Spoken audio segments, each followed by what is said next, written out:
Jadi sebelum wujudnya manusia ni, Allah Subhanahu wa taala telah menciptakan bumi dan juga alam.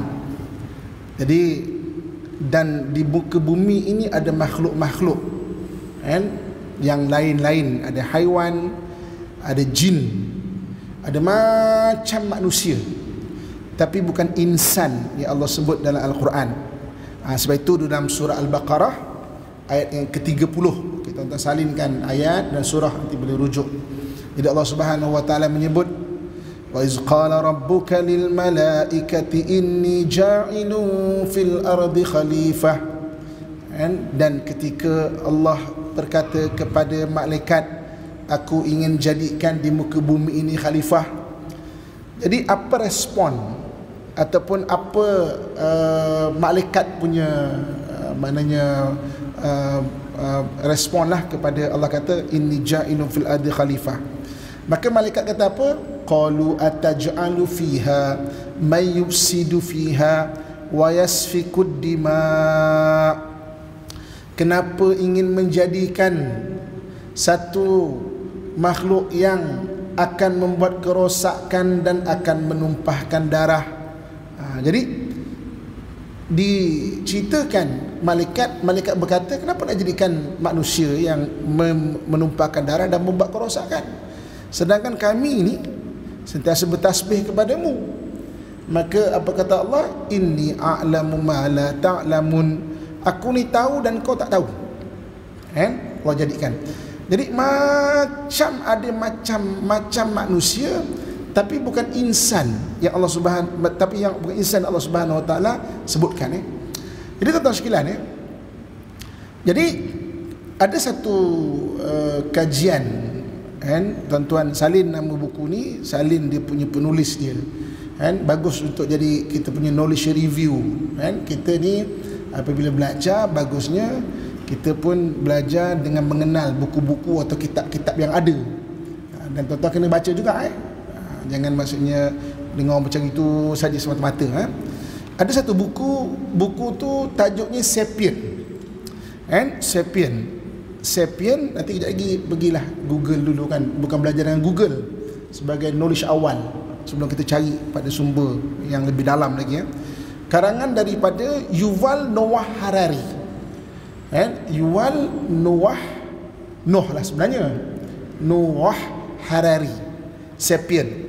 Jadi dia ni adalah ahli pengkaji. Apabila dia mengkaji tengkorak-tengkorak yang berada di muka bumi ini, jadi dia buat satu kesimpulan bahawa dalam dunia ni ada banyak homo. Homo ni istilah macam manusia, macam manusia. Jadi dia cuba kategorikan daripada bentuk-bentuk tengkorak ni yang ditemui. Ada yang dipanggil sebagai Homo florensis, ada yang dipanggil sebagai Homo luzernensis, ada yang Homo erectus, ada yang sebagai Homo Denisova, dan ada yang dipanggil sebagai Homo sapien. Homo sapien ni nama lain saintifik bagi manusia. Jadi banyak Homo ni yang, jadi apa beza Homo dengan maknanya dengan haiwan? Homo ni dia hidup berkomuniti. Jadi banyak Homo ni, daripada Homo Denisova, Homo erectus, Homo luzernensis dan Homo sapien. Banyak Homo ni, yang paling cerdik adalah Homo sapien. Cuma Yuval Noah Harari tak dapat nak mengupas macam mana Homo sapien dapat insight. Insight ni maknanya kefahaman, ataupun dalam bahasa agamanya akal. Macam mana dia mendapat akal? Tapi dalam Quran, versi Quran, jadi Noah Harari ni tertolak langsung teori Darwin yang mengatakan manusia daripada monyet. Dia kata tak, bukan monyet. Memang ada satu makhluk Homo ni, Homo erectus, Homo Denisova, Homo sapien ni, mana memang ada. Tapi antara banyak Homo ni, Homo sapien ni yang paling cerdik, ada akal. Cuma macam mana dia mendapat akal? Tapi kalau dalam Al-Quran, Allah Subhanahu wa taala sebut bahawa the creation, penciptaan Adam ini, ia lebihnya adalah akal. Ya Allah Subhanahu wa taala sebut, kemudian Allah membezakan manusia dan juga makhluk-makhluk lain wa 'allama Adamal asma'a kullaha, dan kami mengajarkan Adam ni konsep-konsep, nama-nama, semua nama-nama ni. Itu beza Adam. Maksudnya dia boleh belajar, kan? Dia boleh belajar, dia boleh menganalisa, dan dia boleh mengajar. Makhluk lain, binatang-binatang yang lain atau haiwan-haiwan lah, kan? Maknanya dia boleh belajar tapi tak boleh mengajar. Tuan-tuan boleh tengok singa sarkes, dia boleh belajar lompat dekat gelung api, tapi kita takkan jumpa yang mengajar singa sarkes tu adalah singa yang senior. Dia bawa satu bambu tu, suruh okey kau lompat, tak ada, tak jumpa. Saya tak jumpa lah. Kalau tuan-tuan jumpa beritahu, saya tak jumpa. Ada haiwan yang mengajar haiwan, sebab memang dia limited. Dia boleh belajar, dia tak boleh mengajar. Sebab tu dalam maknanya kitab-kitab Arab sendiri pun, manusia ni antara nama lain dia adalah haiwanun natiq, haiwan yang boleh bercakap. Nama lain bagi manusia pun haiwan, kan?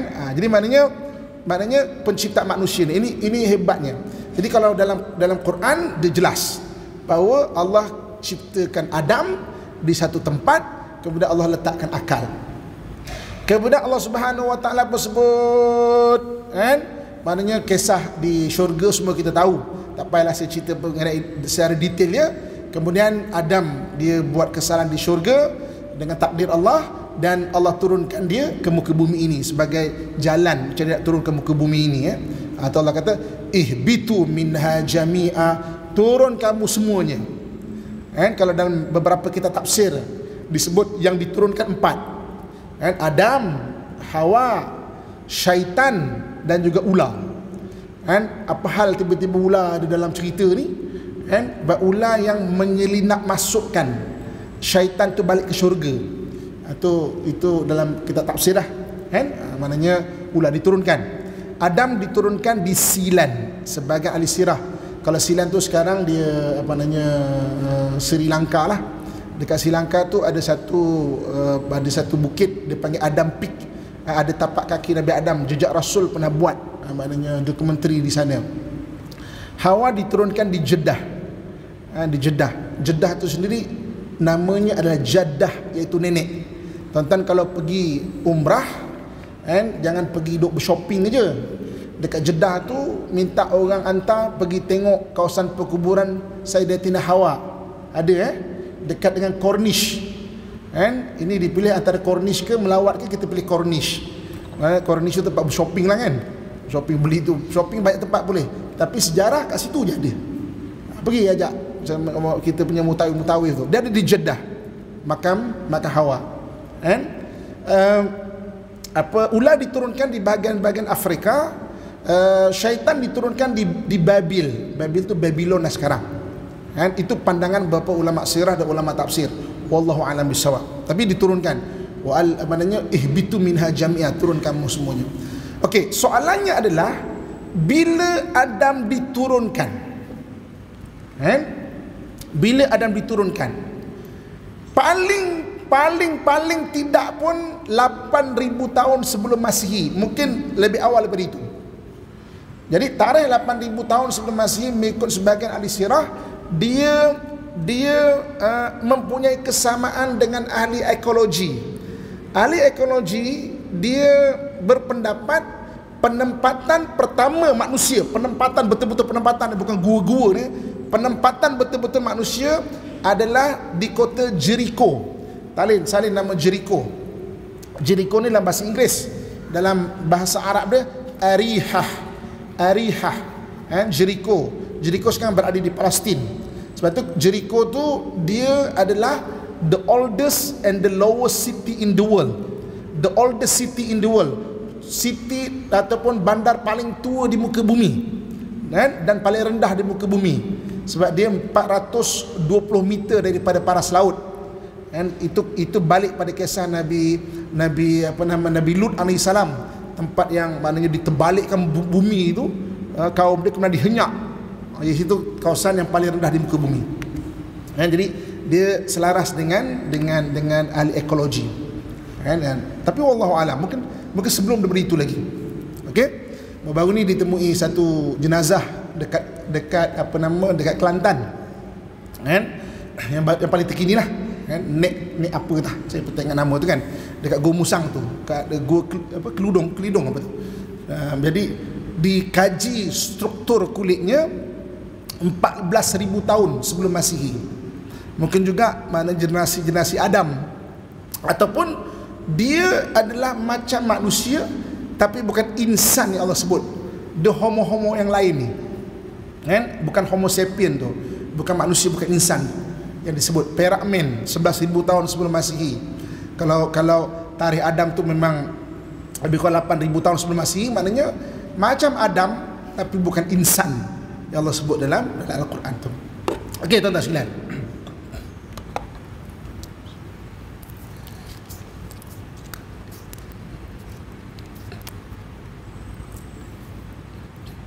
boleh dapat dia punya track Ini bukan cerita untuk kita duduk bukan salin kita dapat, sebab ni kelas memang bersiri, kan, mudah-mudahan tuan dapat manfaat dia. Okey. Jadi Adam diturunkan dengan dua benda. Yang pertamanya dengan ilmu, wa 'allama Adam al-asma'a kullaha. Yang keduanya dengan memori syurga, pengalaman yang berada di syurga. Tuan-tuan sekalian, kalau hari ni tuan-tuan pergi ke Mekah, tuan-tuan ada dua. Satu, ilmu di Mekah, buat umrah macam mana, dan tuan-tuan pulang, tuan-tuan perempuan pulang dengan memori Mekah. Apa yang berada di Mekah kita cuba nak buat dekat sini. Tengok orang Mekah bakar macam bahur ataupun macam kemian yang berbagai. Oh, kita pun dah start, mulai kita dah start kan. Saya ingat 10 tahun dulu orang tak bakar benda macam tu, kan, orang tak bakar yang hanya yang mananya yang macam bahur macam tu kan, untuk orang meninggal je biasa orang bakar kan. Sekarang dah biasa, sebab memory tu makin banyak orang pergi Mekah, balik dengan memory tu. Tentang pergi kota London contohnya, tengok perabot-perabot dekat kota London, balik nak beli tak juga macam European punya decoration. Tuan-tuan pergi tengok taman-taman di Japan, kan, ada ikan, ada orang cuba, ada memory tu, cuba nak buat kolam, ada ikan kat rumah tu kan. Jadi Adam dia turun dengan dua benda, satu ilmu, satu memory syurga. Itu yang diterjemahkan dalam kehidupan manusia, kan, maknanya memori syurga, macam mana apa yang ada di sana dengan ilmu diterjemahkan, macam mana nak buat. Sebab itu dia khalifah di muka bumi ni, kan, tuan-tuan sekalian. Lepas Nabi Adam, Nabi Idris. Okey, lepas Nabi Idris, Nabi Nuh. Antara Nabi Adam, kalau kita kira sebagai 8,000 tahun sebelum Masihi, ke Nabi Idris adalah 1,600 tahun. Kurang lebih ini kurang lebih tau, 1,600 tahun antara Nabi Adam dengan Nabi Nuh alaihissalam. Dan tuan-tuan sekalian, ketika itu sangat perkembangan kemanusiaan sangat hebat. Dalam tempoh 1,600 tahun tu sangat hebat, kan? Cumanya kita tak terjangkau. Sebab apa tuan-tuan sekalian? Sebab zaman Nabi Nuh, manusia ni macam kena reset balik, kan? Sebenarnya zaman Nabi Nuh tu, tuan-tuan sekarang kalau baca catatan orang yang terdahulu, boleh tengok banyak teknologi yang ada zaman sekarang maknanya pernah ada di zaman dahulu, kan? Daripada ukiran-ukiran di batu-batu ke apa semua, kan, kita boleh tengok. Tapi kita tengok Al-Quran lah, yang itu kalau tuan-tuan pergi maknanya melihat di tempat-tempat tu, tuan-tuan boleh ambil gambar, boleh kongsikan. Tapi kita tengok Al-Quran dulu, kan? Dalam Al-Quran Allah Subhanahu Wa Taala menyebut mengenai bagaimana Allah Subhanahu Wa Taala, maksudnya bagaimana Allah Subhanahu Wa Taala menceritakan kisah ketika banjir zaman Nabi Nuh tu telah naik, macam mana Nabi Nuh tu berkomunikasi dengan anaknya, kan? Wanada Nuh ibnahu wanada Nuh ibnahu wa kana fi mu'zil. Nabi Nuh tu dia berkomunikasi dengan anak dia anak dia fi mu'zilin, dekat tempat terpencil dia boleh berkomunikasi. Maknanya irkab ma'ana wala takum ma'al kafirin. Anak naik kapal dengan ayah ni, jangan bersama orang-orang yang engkar tu. Tuan-tuan, dalam Quran ni Allah sebut hari ni kalau kita nak bercakap tanpa satu teknologi macam ini, dekat tepi dinding ni tak dengar lah. Macam mana Nabi Nuh AS di tengah lautan yang berombak macam gunung kan, dan anak dia fi mu'zilin, dia boleh berkomunikasi, boleh bercakap dengan anak dia kan. Jadi itu yang Quran sebut, yang ditemui oleh orang sekarang. Tengok kan, contoh macam tuan-tuan sekalian dalam piramid. Jadi tuan-tuan boleh search kan, aeroplane inside pyramid, aeroplane inside pyramid. Jangan sekarang, nanti balik kan, sekarang ni tengah belajar. Okey, nanti tuan-tuan akan tengok macam mana aeroplane inside pyramid. Ada maknanya image kapal terbang, helikopter yang ada di piramid-piramid tu. Dan piramid ni, kalau tuan-tuan nak pergi piramid, jangan pergi dekat yang Kairo tu kan, dengan pergi dekat Kahirah. Kahirah tu hujung tamadun dia.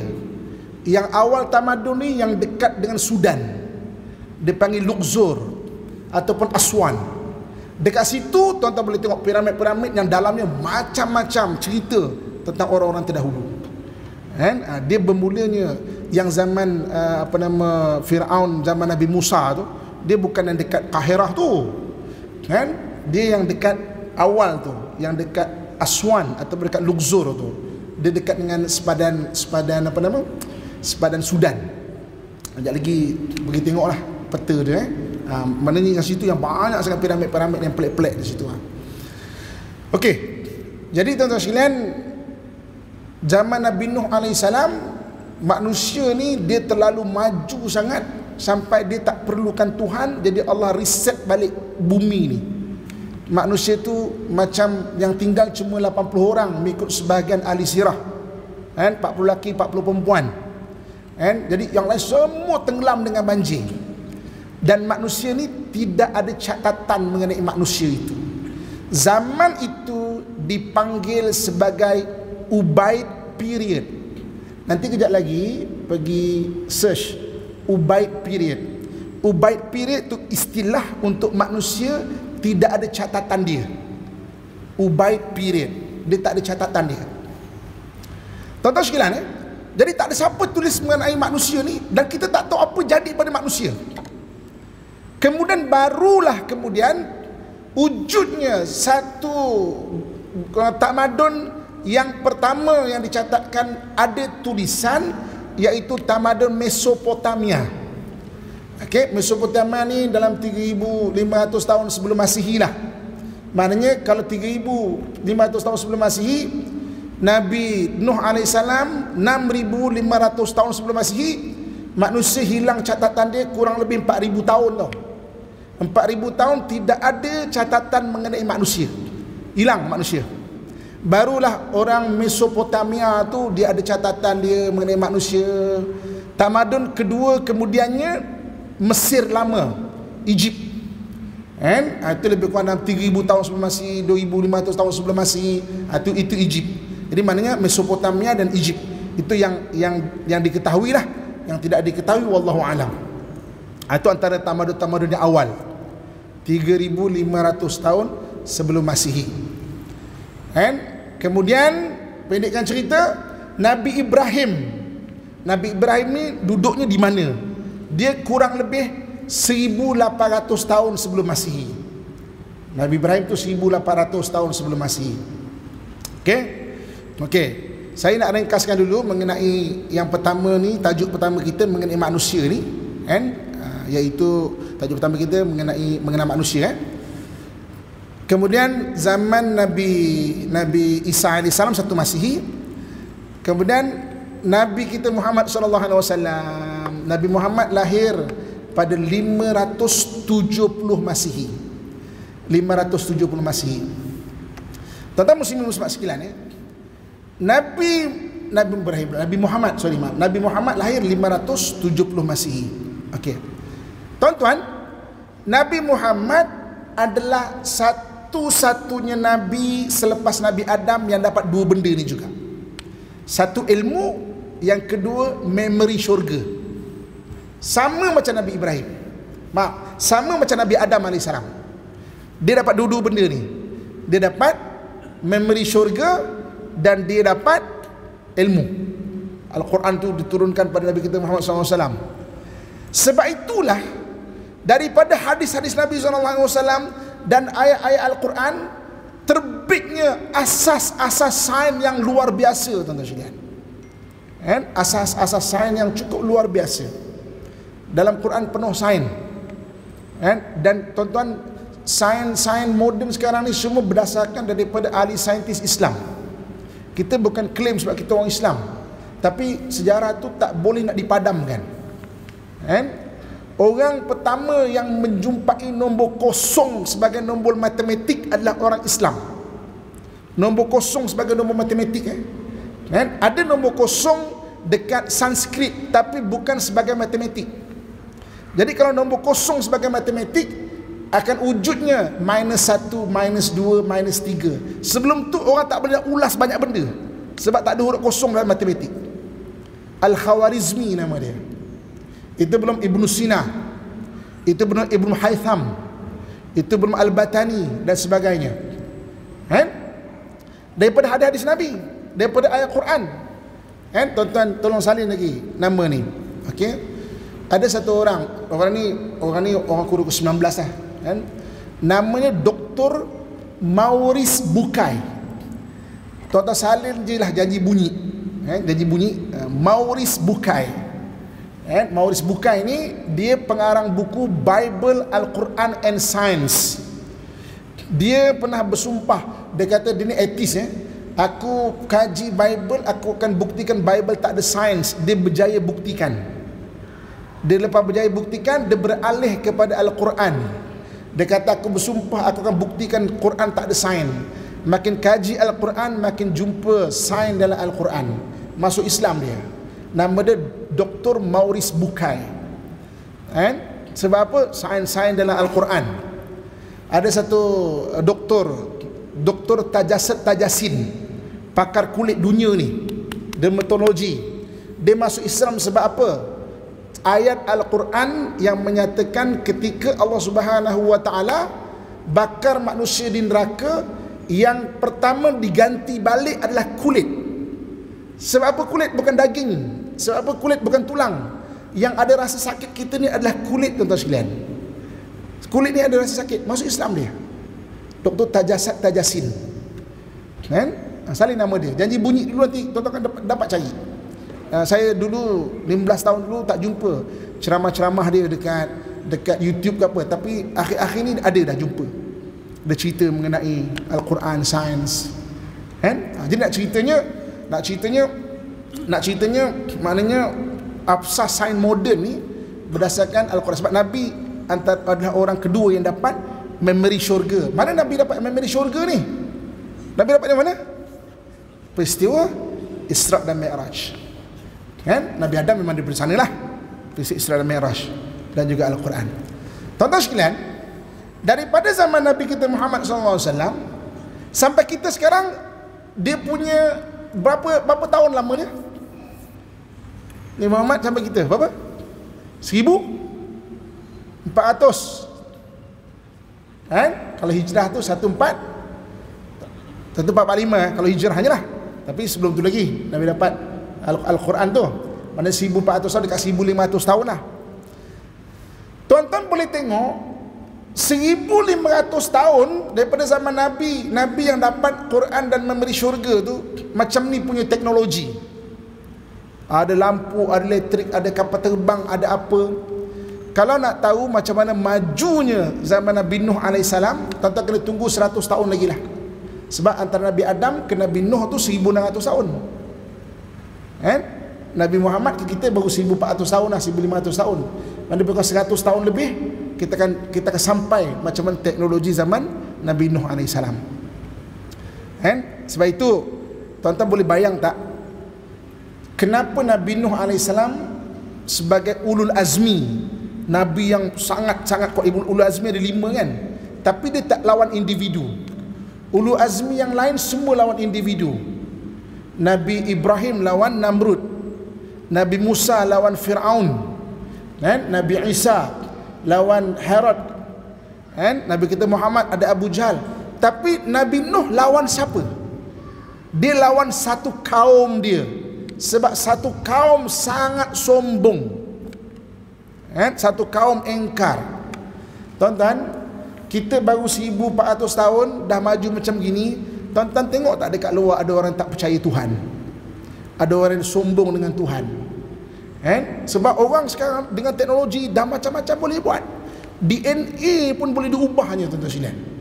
Macam mana orang dulu punya sampai sombong macam gitu, kan? Sebab apa? Memang sampai dah tak perlu Tuhan. Dah tak perlu Tuhan dah. Sekarang pun tuan-tuan sekalian, anak lahir tidak dalam rahim pun boleh dah buat dah.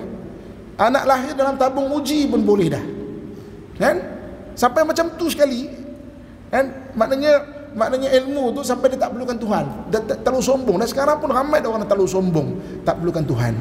Sebab itu kita boleh fahamlah kenapa seolah-olah zaman Nabi Nuh tu di reset balik ilmu, maknanya manusia tu, teknologi tu, tamadun tu. Sebab orang terlalu sombong waktu tu. Muslimin dan muslimat Allah sekalian. Okey? Dan sebab itulah kita memang semua kita tahu kita ni di akhir zaman, kan? Dan nak hampir di reset balik lah, Tapi kali ni tidak reset lah, maknanya shutdown terus. Alam ni shutdown terus, bukan reset lah. Sebab hampir-hampir sama macam zaman Nabi Nuh AS. Okey, setakat ni boleh? Okey, kalau boleh saya akan kaitkan satu lagi dalam bab pertama manusia, Bab pertama manusia. Okey, dalam hadis Nabi SAW, Nabi menyebut bahawa orang pertama yang mengingatkan mengenai fitnah ataupun angkara Dajjal adalah Nabi Nuh AS. Maksudnya paling kurang Dajjal sudah berada di zaman Nabi Nuh AS. Paling kurang, paling kurang. Kemudian tuan-tuan sekalian, ketika direset balik zaman Nabi Nuh AS, Dajjal tu mana? Wallahu alam.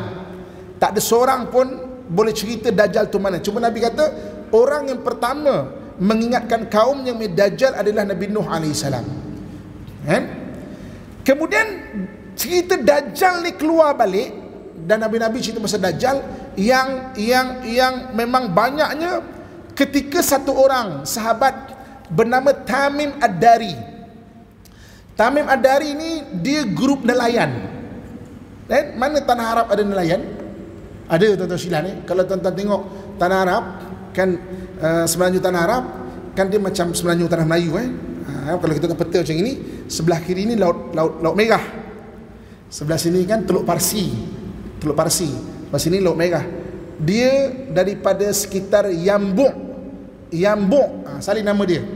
Yambuk tu kalau paralel dia dekat dengan Madinah, Yambuk. Saya kalau bawa orang pergi umrah, kalau grup diver ni, saya akan bawa dia orang pergi menyelam dekat Yambuk. Saya kata jom kita menyelam, tengok tempat sahabat pertama belayar yang bertemu Dajjal. Dia orang menyelam lah, tak jumpa pun Dajjal. Dia bukan jumpa kat sini, ini permulaan dia belayar. Jadi sahabat bernama Tamim Ad-Dari ini, dia grup nelayan. The Tetis Al-Thalathin, 30 orang, mana kapal yang besar. Heading dia ke timur. Dia Laut Merah tu, dia pergi ke timur. Dan dia hilang heading dia, terdampar di kepulauan.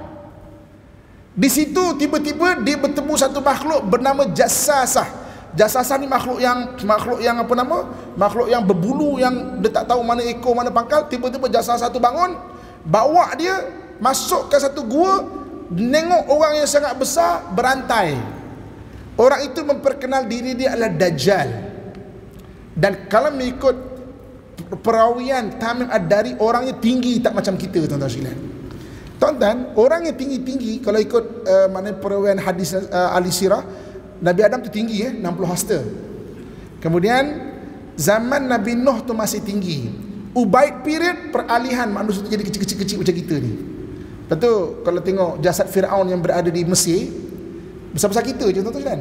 Besar kita je. Maknanya kalau Tamim Ad-Dari bertemu betul orang tu besar, memang besar macam tu, maknanya betul dia adalah umat Nabi Nuh AS. Sebab itu tuan-tuan sekalian, besok kalau Dajjal keluar kan, dalam bahasa nak mudah faham agama memahamkan sebagai sihir lah. Dia boleh sekelip mata pergi timur ke barat. Tapi kalau kita tengok dengan bacaan sebagai apa yang ada pada zaman Nabi Nuh AS, mungkin dia adalah teknologi. Dia adalah sebuah teknologi yang kita tak terjangkau lagi kan? Jadi maknanya dulu zaman Nabi Nuh, zaman kita boleh kapal terbang, zaman dia waktu tu memang kapal terbang ni macam lekeh sangatlah. Apa hal pakai kapal terbang ni, kita boleh hilang apa timbul sana tu macam teleport kita panggil kan. Jadi maknanya Dajjal, dan Dajjal itu besok dia akan keluar, dan antara penyokong Dajjal itu adalah orang-orang Yahudi. Itu peperangan besar akhir orang Islam dengan Dajjal tu. Okey, habis yang pertama mengenai manusia. So manusia diturunkan, dan macam mana akhirnya ada satu makhluk manusia juga yang bernama Dajjal kan. Jadi sejarah-sejarah kemanusiaan lah begitu. Boleh ke pening lah Ustaz kan? Boleh ya? Okay. Kalau boleh kita pergi pada bab yang kedua. Bab kedua apa? Tanah-tanah awal. Okey. Tanah-tanah awal ni saya nak mulakan lepas Ubaid period. Lepas Ubaid period. So kita boleh ikut lagi apa tu Ubaid period? Boleh, mana zaman manusia tak ada catatan lepas zaman Nabi Nuh AS kan, mana ada vacuum ataupun kekosongan dekat situ kan, Ubaid period. Jadi catatan manusia mengenai tanah-tanah awal ni adalah dekat Mesopotamia. Mesopotamia ni tuan-tuan sekalian, Mesopotamia ni dia ada 3 negara yang penting. Tuan-tuan salinkan Yang pertama Sumeria. Yang pertama orang Sumeria. Orang Sumeria ni yang awal, dialah yang jumpa balik tulisan. Saya pernah pergi Iraq kan? Saya pernah pergi ke tanah-tanah Sumeria. Dan tuan-tuan jangan terkejut, kita ingat orang dulu pakai cawat ke apa, dia dah ada bangunan untuk menyembah Tuhan, namanya zigurat. Tuan-tuan salin nama zigurat. Nanti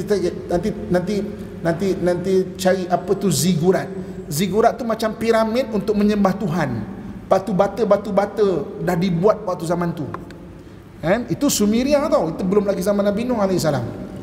Itu Sumeria, zigurat orang Sumeria. Dia menyuruh Tuhan dekat situ kan? Dan dia dah ada tulisan, dia dah boleh buat tekstil ataupun baju-baju ni dan sebagainya, dan secara besar dia kan. Itu maknanya dekat tanah Mesopotamia. Kemudian tak lama lepas itu, tak lama pun 2000 tahun juga lah ya, 1000 tahun juga, hampir 1000 tahun lah, naik Mesir kuno lah, Mesir kuno. So beza dia, Mesopotamia di tanah Asia. Kalau sekarang Mesopotamia tu di Iraq dekat Iraq Iraq dan sebahagian pada Iran, itulah Mesopotamia. Egypt atau Mesir kita tahulah dekat Afrika. Okey. Tengah-tengah inilah Jerusalem. Jadi saya nak cerita tanah-tanah awal. Jadi Jerusalem ni tanah yang tidak glamour Dia tak glamour pun. Jadi dia adalah tanah antara Mesopotamia dan juga Mesir. Tengah-tengah itulah Jerusalem. Okey, tanah-tanah awal. Jadi tuan-tuan sekalian, Nabi Ibrahim hidup di zaman Mesopotamia. Dia lahir mengikut ahli sirah di kota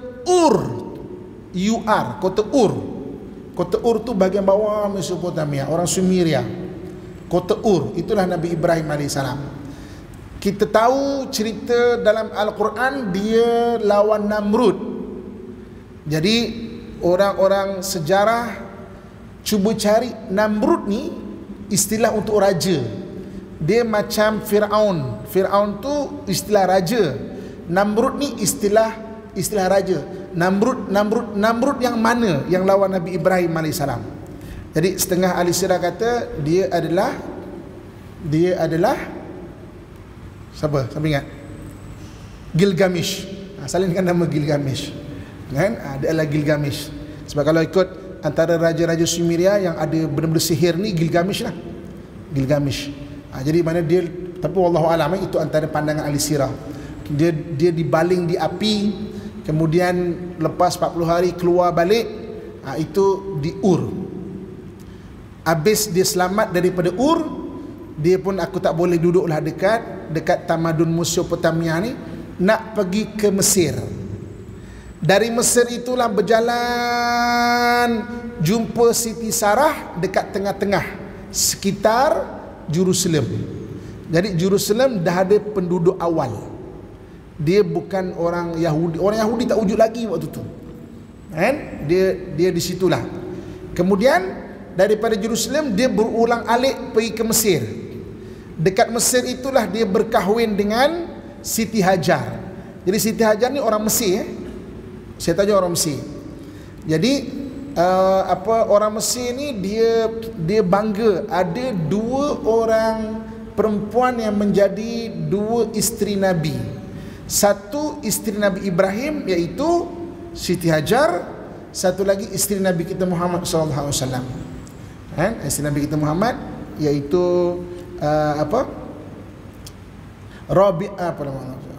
siapa? Maryah Kibtiyah. Kibti itu bangsa Mesir lah, orang Kibti. Maryah Kibtiyah. Jadi maknanya kahwin dengan Siti Hajar kat situ. Duduk sekitar Jerusalem, meninggal dekat Hebron. Dekat Hebron. Nabi Ibrahim tu dia ada perkuburan keluarga dia dekat Hebron. Nabi Ibrahim alaihissalam, Nabi Ishaq alaihissalam, Nabi Yaqub alaihissalam. Siti Hajar berada di Mekah. Siti Hajar. Jadi maknanya itu antara tanah-tanah awal yang kita nak kenal dalam kita nak cerita pasal Palestin lah. So dia ada Ur, dia ada Jerusalem, dia ada Mesir. Sebab itu tuan-tuan sekalian, bendera Israel dia ada 6 bintang dan 2 calit. Okey. Jadi 2 calit itu adalah negara idaman dia. Daripada sungai Nil di Mesir sampai sungai Dajlah di Mesopotamia. Antara negeri itu.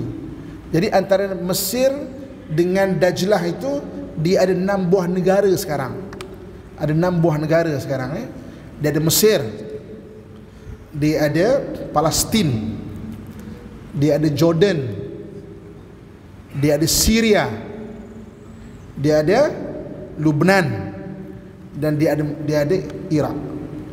Sebab itu kalau tuan-tuan pergi ke Jerusalem, pergi ke Palestin, duit seposennya Israel ada peta negara idaman dia. Duit seposen ni maknanya budak-budak kecil pun boleh pegang. Dia doktrinkan daripada kecil. Duit seposen dia ada negara idaman dia yang merupakan 6 negara sekarang. Bendera dia tu 6 buah negara di antara 2 buah sungai. Sungai Nil yang berada di Mesir sampai sungai Dajlah yang berada di Iraq. Antara itu negara idaman dia. Okey. Jadi itu adalah tanah-tanah awal. Muslimin dan muslimat rahmatullah sekalian. Okey. Jadi tuan-tuan sekalian, untuk bab yang kedua ni saya nak kongsikan untuk tuan-tuan faham macam mana orang nak buat negara. Okey. Dulu orang nak buat negara ni, dia akan sama-sama mengiktiraf negara lain ataupun dia mendapat pengiktirafan negara besar. Contoh, katakanlah kita nak buat negara, contoh negara Bangi Darussalam. Ini kita cerita zaman dulu lah ni 500 tahun dulu lah cerita kan. Kita bercakap kita nak buat negara Bangi Darussalam Okey, macam mana kita nak cakap kita nak ada negara Bangi Darussalam Kita pun hantarlah surat pergi kerajaan Osmaniyah. Boleh tak iktiraf kita sebagai negara? Maka Uthmaniyah pun kata, okey, dengan ini kami mengiktiraf anda adalah sebuah negara. Maka kita adalah sebuah negara. Kemudian kita hantar ke negeri apa yang besar lagi, China ke, China iktiraf kita.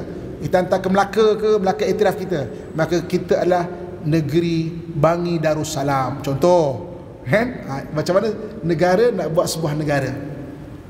Sebab tu tuan-tuan sekalian, kurun ke-18 ada sebuah negara Islam Dali nama dia. Negara Islam Dali ni dekat Yunan, dekat China sana. Tapi kenapa tidak pernah dia tu diiktiraf sebagai sebuah negara Islam? Sebab silap dia adalah ketika itu raja dia minta pengiktirafan daripada British berbanding Uthmaniyah. British memang takkan mengiktiraf dia lah cerita dia.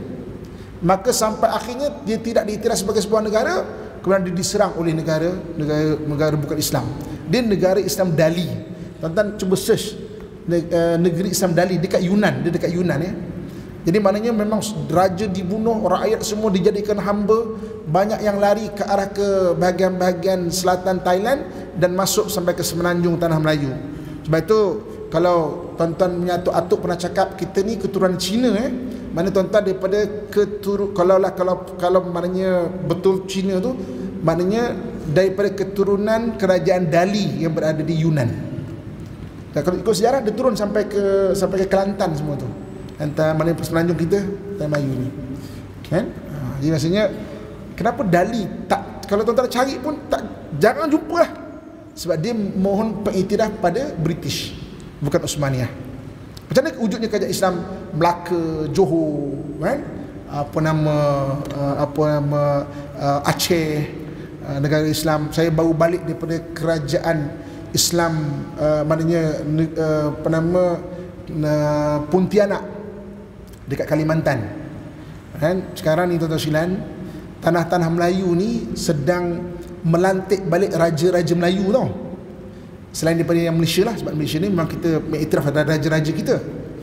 Di tanah Melayu ni, tuan-tuan cuba search nanti apa tu tanah Melayu Dia bermula dari Sumatera, semenanjung Tanah Melayu sampai ke Champa dan kepulauan-kepulauan Melayu.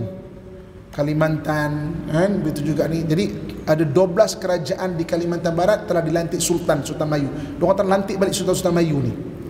Kan? Apa tujuan tu wallahu alam. Satu macam memang semua baliklah pada itu. Saya bawa balik daripada maknanya Kalimantan, dapat jemputan ke sana. Kajian mengenai Syekh Arsyad Al-Banjari yang berada di Banjar, tanah Banjar. Semua orang Banjar kat sini, tanah Banjar, kan? Di situ kemudian pergi tok kitab tulisan tangan dia berada di Pontianak. Jadi saya kat sana itu, sultan sana tahu jemput saya. Jadi saya jumpalah Sultan Pontianak. Saya pun tanya, mana asal Pontianak ni? Kan? Dia kata memang ada versi kata memang daripada hantu Pontianak. Kan? Betul ni. Tapi ada kata macam sultan mula-mula tu marah orang macam kau ni degil macam Pontianak lah. Maksudnya dan negara tu dinamakan Pontianak. Tapi saya tak rasa versi yang kedua tu tak kalah sultan sumpah orang tiba-tiba jadi sebuah nama negara kan. Okay? Dia ada pahlawan, ada pun. Jadi kerajaan itu dia mendapat pengiktirafan antara kerajaan. Okey. Ketika Perang Dunia yang pertama, macam mana sebuah negara nak diiktiraf sebagai sebuah negara? Waktu tu wujud macam PBB ni. PBB lah yang mengiktiraf negara sebuah negara. Tapi nama waktu tu nama bukan PBB lagi bukan United Nations. United Nations lepas Perang Dunia yang kedua. Sebab itu kenapa Israel terus dapat isytiar sebagai negara Israel. Sebab pengiktirafan tu daripada PBB tu. Kenapa Palestin tak dapat iktiraf sebagai negara Palestin? Sebab tak ada PBB tu tak mengiktiraf sebagai sebuah negara. Kan? Jadi maknanya nak buat sebuah negara tu sekarang ni pengiktirafan PBB tu. Dan kalau nak anda kata nak dapat sebuah negara, pengiktirafan PBB tu dia ada pula kuasa veto dia. Kalau veto tu tak nak, tak wujudlah sebuah negara. Jadi at least tuan-tuan tahu tanah-tanah awal ni dah macam kenapa Palestin tak diiktiraf sebagai sebuah negara. Tapi iktirafan tu di situ. Kan? OIC tidak ada kuasa mengiktiraf negara tu sebuah negara. Hanya PBB saja. Kan? Jadi kesianlah. Kan? Dan itu yang sedang diperjuangkan Allah Alam. Okey. Okey, habis bab yang kedua, saya pergi ringkas untuk bab yang ketiga untuk menghabiskan maknanya kelas yang pertama kita ni lah. Okey. Okey, dan yang ketiga, anak-anak Nabi Ibrahim alaihissalam. Nabi Ibrahim ada dua orang isteri yang masyhur. Satu Siti Sarah, satu lagi Siti Hajar. Kenapa saya kata ada dua yang masyhur? Sebab sebahagian ahli sirah kata ada yang ketiga, iaitu Keturah. Okey. Jadi mula-mula saya dengar isteri yang ketiga Nabi Ibrahim ni, saya terus blok, tak percaya saya. Sebab kita belajar kat Malaysia, kat sekolah kafar kecil-kecil, cuma cerita isteri Nabi Ibrahim ada dua je, Sarah dan juga Hajar. Tapi ketika saya selalu masuk ke Palestin, dekat Palestin ada catatan-catatan isteri Nabi Ibrahim 3. Saya tanya Imam Masjid Aqsa sendiri, Imam Aqsa apa kata dia? Kan? Saya pernah pergi kampung Keturah. Kampung Keturah maknanya dia base dia di situlah cerita dia. Kalau Hajar daripada Mesir, Sarah tanah-tanah Palestin, Keturah ni orang laut. Dia tak jauh daripada Ilat. Ilat ni orang laut lah cerita dia. Itu tempat Keturah, itu kampung dia, kampung Keturah tu. Saya dah sampai ke kampung Keturah tu. Kan? Jadi anak-anak Nabi Ibrahim ni yang masyhur daripada Siti Sarah dan Siti Hajar. Daripada Siti Sarah lahir Nabi Ishak. Daripada Siti Hajar lahir Nabi Ismail. Nabi Ismail. Tapi antara dua ni, yang abang Ismail tau. Ismail lahir dulu. Jadi Siti Sarah ni lama kahwin, tak dapat anak. Nabi Ibrahim kahwin satu lagi, Siti Hajar, dapat anak dulu. Itu yang Allah pernah perintahkan diletakkan di Mekah. Jadi kemudian sebagai orang perempuan, kita orang lelaki mungkin tak faham perasaan itu. Mungkin akak-akak akan lebih mendalami lagi. Sedih lah rasa macam tak ada anak aku ni kan. Jadi Allah mendengar rintihan itu, Allah perintahkan malaikat bawa berita kepada Nabi Ibrahim AS, isteri kau ni pun akan mengandung. Waktu tu Hajar umur 80 lebih. Ikut logik akal 80 lebih tak boleh bersalin, ikut logik akal Jadi ketika turun perkhabaran itu, Siti Sarah tu berada di belakang tabir tu. Dia kata bini kau ni akan mengandung ni. Siti Sarah ketawa. Ketawa macam ya je, macam 80 tahun kot, umur mana boleh kan. Malaikat kata apa? Isteri kau kat belakang tu ketawa tu. Kalau betul dia mengandung anak tu besok, kau namakan sempena ketawa dia tu. Sebab itu dia dinamakan Ishak. Ishak tu daripada perkataan ahak tu kan. Nama orang dulu banyak Ismail, nama malaikat Jibril, Mikail, Israfil, Israel. Tapi tiba-tiba Ishak daripada ahak tu kan.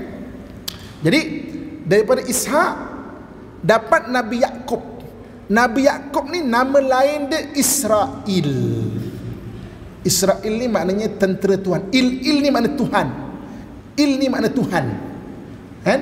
Jadi maknanya Azazil, nama syaitan dulu kan. Azazil maknanya kemuliaan Tuhan. Maknanya Israel tentera Tuhan. Babylon tu Babil, pintu Tuhan. Babil, pintu Tuhan kan. Babylon tu tempat diturunkan dua malaikat Harut dan Marut tu kalau dalam Quran Okey. Jadi maknanya Yaqub inilah Elias Israel. Daripada Yaqub ataupun Israel inilah lahir Bani Israel. Okey. Jadi Bani Israel ni maknanya dia membesar dekat Mesir. Sebab anak Nabi Yaqub namanya Nabi Yusuf AS kena buang pergi ke Mesir. Kemudian dia bawa semua keluarga dia pergi ke Mesir kan? Kemudian pendekkan cerita, daripada Mesir dia dijadikan hamba oleh orang Kibti.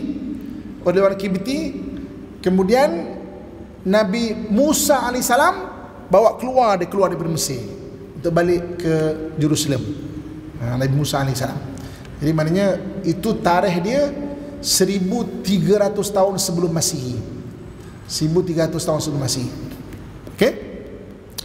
Jadi kemudian duduk Bani Israel daripada 1300 tahun sebelum Masihi menjadi rakyat biasa. Itu dah ada penduduk asal. Nabi Ibrahim yang datang 1800 tahun sebelum Masihi pun dah ada penduduk asal, namanya Palestin dah. Okey. Jadi maknanya dia duduk di situ sampai 1000 tahun sebelum Masihi. 1000 tahun sebelum Masihi ni apa jadi, tuan-tuan sekalian? Ketika itu perpindahan antara Bronze Age ke Iron Age, zaman gangsa ke zaman besi. Besi baru ditemui. Jadi ada satu orang raja bernama Jalut, dia gairah nak dapat besi, dan dia serang negara-negara yang banyak bukit untuk ambil besi. Dia tak kira manusia dibunuhnya, yang dia nak besi itu. Jadi dia banyak dah pergi ke negara dan dibunuh orang, dan target seterusnya adalah Jerusalem. Jadi orang Jerusalem kata, macam mana kita nak lawan Jalut ini? Sebab dengan besi itu dia boleh bawa senjata kan. Maka Bani Israel dia bermunajat kepada Allah Subhanahu Wa Taala, tolonglah, datangkanlah orang yang boleh lead kita ni lawan Jalut. Maka Allah tunjukkan satu orang petani bernama Talut. Nama dia Talut. Talut ini yang pimpin Bani Israel. Pimpin Bani Israel untuk lawan Jalut. Okey, pendekkan cerita. Lawan dia bukan dekat dengan Jerusalem, lebih kurang dekat 200 km dari Jerusalem. Kan? Dalam Quran surah Baqarah Allah cerita benda ni. Turun bukit, naik bukit, turun bukit, naik bukit, 200 km punya jalan. Turun bukit, naik bukit, turun bukit, penat. Ada kawasan-kawasan apa nama kolam-kolam ataupun tasik-tasik air yang segar. Kalau sekarang namanya Bisan. Salinkan nama ni, Bisan, ataupun kalau bahasa Yahudi dipanggil Bit Syi'an. Bit Syi'an ni tempat banyak kolam-kolam air. Bit Syi'an ni disebut oleh Dajjal ketika Dajjal bertemu dengan Tamim Ad-Dari. Kan dia tanya, dekat Bishan ataupun Bisyan dah tumbuh belum pokok-pokok tamar? Kan?